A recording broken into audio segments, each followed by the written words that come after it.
Wag! Naman, sa akin di naman mapupunta yan. Ibigay mo na.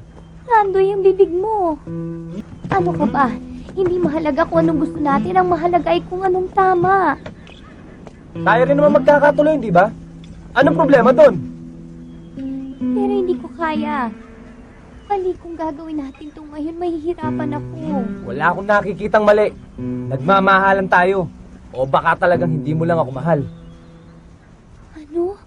Satsat kasi ng satsat. Hindi ka ba natutuwa, anak? Ano ba problema? Wala ho. Nag-away lang ho kami ni Lando. O bakit? Natural lang yan. Kung kami nga ng nanay mo nagtatalo paminsan-minsan. Pero kung mahal mo, maayos yan. Kumain ka na, anak.